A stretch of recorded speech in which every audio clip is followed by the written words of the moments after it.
అమ్మా అందరికి నమస్కారం. మా చెల్లెళ్ళకి అందరికి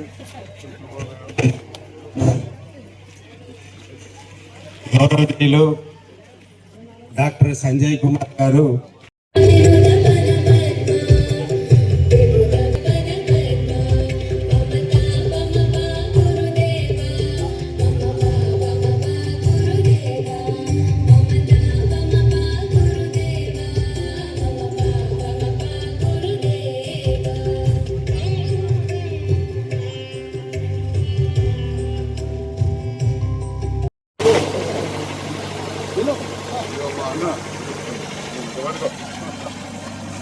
సార్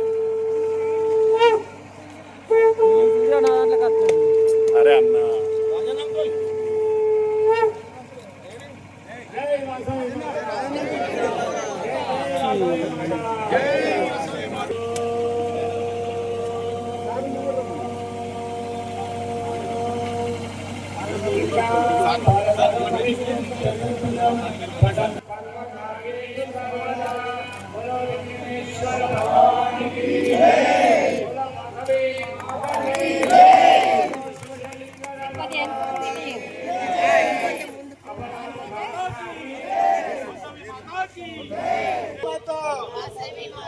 जय जय माता वासवी माता जय जय माता वासवी माता जय जय की जय जय माता वासवी माता जय जय माता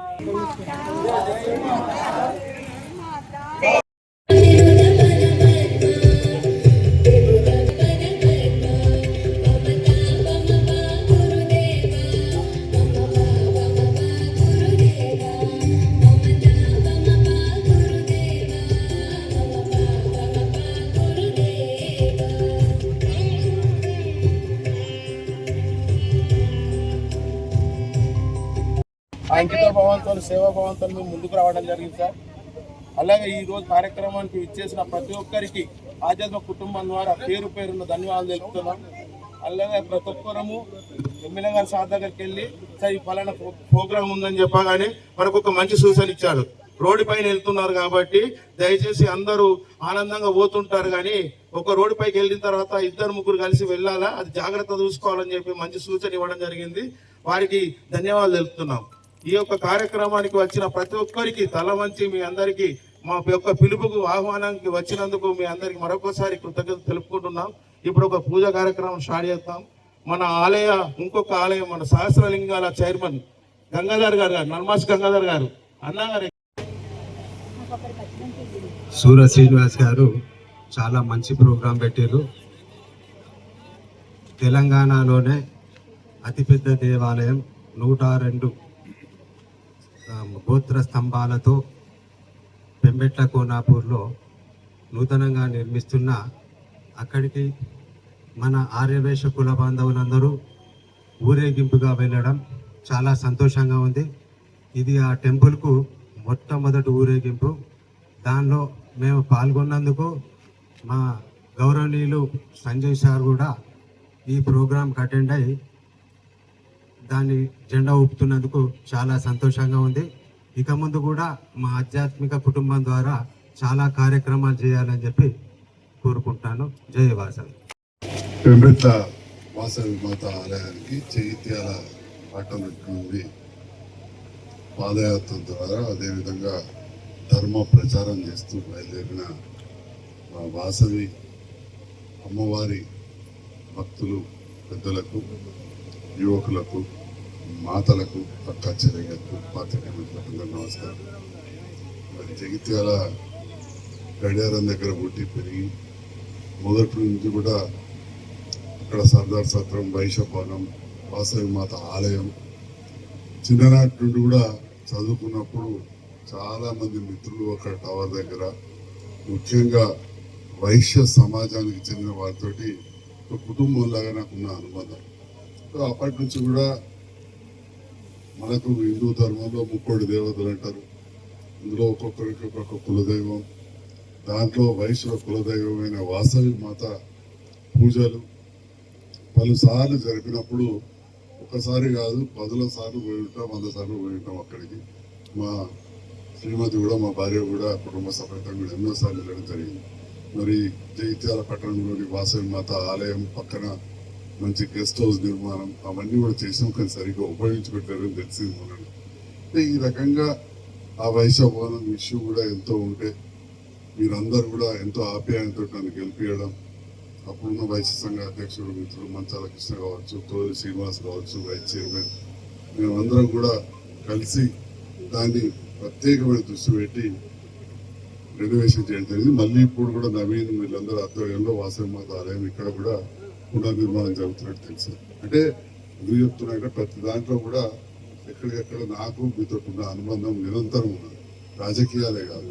అట్లనే పెంబెట్ల ఆలయంలో కూడా నిర్మాణం జరుగుతున్నప్పుడు మా రాజయ్య గారు, సురేష్, ఇంకా మా మిత్రులు, ఇక్కడ వైశ్య బంధువులు అక్కడ కొంత నిధులు కావాలన్నప్పుడు వృతాభక్తి ఎప్పుడైనా, ఎందుకంటే ఆలయ నిర్మాణాలు అంటే వాళ్ళు కోట్లతో కూడుకునే అయిపోయినాయి. అప్పుడున్న సందర్భంలో ప్రభుత్వంతో కలిసి అప్పుడున్న ముఖ్యమంత్రి గారు కావచ్చు, అప్పుడు ఎంపీ గారు కావచ్చు, కలిసి మనం కొన్ని నిధులు కూడా ఇచ్చినాం. మనవాడు ఫోన్ చెప్తాడు, నేను ఇడిపియాన్ని నేను చెప్తాను, రోజుకి 50 ఫోన్లు వస్తాయి. పోలీసు అధికారి ఇక్కడ మనసులో తెలుసుకున్నాను. అయితే ఏదున్నా కానీ మనం ఒక సన్మార్గంలో నడవాలి. మన కుటుంబాలు బాగుండాలంటే ఖచ్చితంగా ధర్మాన్ని ఆచరించాల్సి. మన ధర్మంలో మన భగవద్గీత కావచ్చు, ఇంకే ఆచార్యులు చెప్పినా, ఎంత పెద్ద ప్రవక్తలు చెప్పినా, ప్రవచనాలు చెప్పినా, దాంట్లో అల్టిమేట్ చెప్పేది మన ధర్మాన్ని కాపాడుకుంటే ఆ ధర్మం మనం రక్షిస్తుందని చెప్తారు. మనం తిరుపతి ఎక్కుతుంటే కూడా రాసి ఉంటుంది అక్కడ, ధర్మం రక్షిత రక్షిత, ధర్మాన్ని మనం రక్షిస్తే అది మనం రక్షిస్తాం. ఇప్పుడు మనం వాసవి మాత ఆలయానికి వెళ్ళడం, ఈ పూజలు చేయడం, ఇవన్నిటి ద్వారా మన మనసును నిర్మలం చేస్తుంది. మనసు లోపల కావచ్చు, ఇంకెక్కడ కావచ్చు, ఇలాంటి దురాలోచనలు వాటి దూరం పడగొట్టాలి. మరి ఉన్న సందర్భంలో అప్పుడే మనకు అన్ని విధంగా మనం బాగుంటాం. ఆధ్యాత్మికత అనేది మొదటి నుంచి కూడా మన పూర్వీకులు, అది ఏ మతంలోనే ఉండొచ్చు, మన ధర్మాన్ని మనం గౌరవించుకుంటూ ఇతర ధర్మాలను మనం కించపరిచే సమస్య లేదు. కానీ అట్ ద సేమ్ టైం మన ధర్మాన్ని ఖచ్చితంగా మనం గౌరవించుకోవాలి, కాపాడుకోవాలి. మన సంస్కృతిని మనం కాపాడుకోవాలి. మనము మన పిల్లలకు సంస్కారం నేర్పాలి. ఇంట్లో ఎవ్వరు కూడా నేర్పరు. అయితే ఈ టీవీలు, సెల్ ఫోన్లు వచ్చి అనుకున్నట్టు ఇదే పరిస్థితులు లేరు. కానీ నిరంతరం మనం ముందుంటే కుటుంబ వ్యవస్థ, ముఖ్యంగా మా మాతలు, అక్క చెల్లెలు, ఎప్పుడైతే మన సన్మార్గంలో పోతుంటామో ఆటోమేటిక్గా కొంతమంది కాకపోతే కొంతమంది పిల్లలు కానీ ఇవాళ మన కుటుంబాలు బాగుంటాయి. అంటే ఇవాళ వాసవి మాత మనకు రకరకాల చెప్తా ఉంటారు. ఎందుకంటే చాలాసార్లు వచ్చినప్పుడు ఎక్కడున్నా కానీ వారి దివ్య ఆశీస్సులు ఉంటాయని చెప్పి, పైన భగవంతుని ఆశీస్సులు ఉంటాయని ఇక్కడ మన కార్యక్రమాలు చేస్తూ ఉంటాం. మరి మీరు అందరూ కూడా చూస్తున్నారు, ఒక శాసనసభ్యుడిగా నేను గెలిచిన తర్వాత జగిత్యాల పట్టణంలోని మన వైశ్య సంఘం కావచ్చు, ఉత్తరాయేశ్వర స్వామి ఉద్యానికి రోడ్డు కావచ్చు, అక్కడ అన్ని మొన్న నవదుర్గ టెంపుల్ కట్టుకుంటే బ్రహ్మాండమైన రోడ్ అక్కడికి వెళ్ళడం కావచ్చు, బీరయ్య గుడి కావచ్చు, ఎల్లమ్మ గుడి కావచ్చు. అంటే ఇట్లా చెప్పుకుంటూ పోతే జగిత్యాలలో చాలా గుళ్ళకు నేను అంతో ఎంతో నిధులు తీసుకొచ్చి ఇక్కడికి రామాలయం ఉంది, ఇక్కడ మళ్ళీ అక్కడ కడతా ఉన్నాం. కట్టడం కూడా టీటీడీ అంటే చెప్పుకుంటూ పోతే ఇక్కడ నుంచి పెంగట్ల నుంచి పొలవాయి మా సురేష్ కూడా చెప్తారు, అక్కడ ఏం లేకుండా కళ్యాణ మండపం అక్కడ ఉన్నాడు సురేష్, మంచి కళ్యాణ మండపం. బీర్పూర్ పోతే బీర్పూర్ కళ్యాణ మండపం గడిచి యువతి యువకులను, మన పిల్లలను మనం వెంట తీసుకెళ్ళము, ఇక్కడికి క్లోజ్ అనే పరిస్థితి వస్తుంది. కాబట్టి తప్పకుండా ఏదైతే ఆధ్యాత్మికంగా మన వైశ్య సోదర కుటుంబీకులు మనం చూస్తూ ఉన్నాం.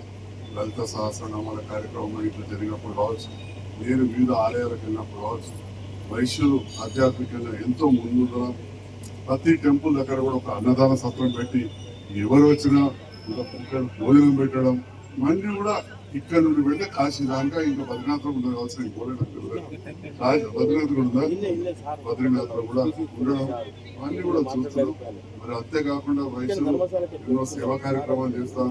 నిన్ననే ఆంజనేయ స్వామి గుడి దగ్గరికి పోతే ఒక అనారోగ్యంతో ఒక కుటుంబం వస్తే అక్కడ చెప్తా ఉన్నారు, ఈ సంఘం నుంచి శ్రీనివాస్ కొత్త ప్రతాప్ చెప్తా ఉండే కొంత డబ్బు జమ చేసి ఇచ్చారు, మేము ఆలయం నుంచి కూడా 11,000 ఇచ్చాము.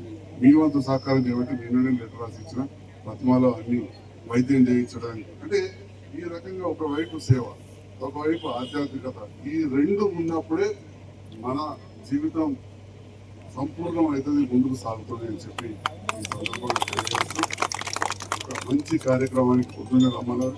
నేను ఇంకా పొద్దుగా అయితే వస్తాను సార్, కొద్దిగా లేట్ అయితే తెలిసింది, పర్వాలేదు, నాది కూడా కొద్దిగా పోస్ట్పోన్ చేస్తున్నా.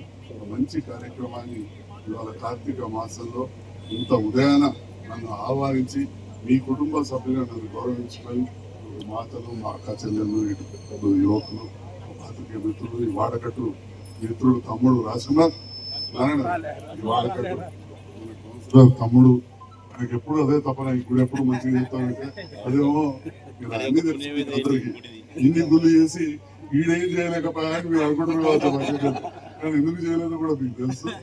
మీకు తెలిసి దాని గురించి నేను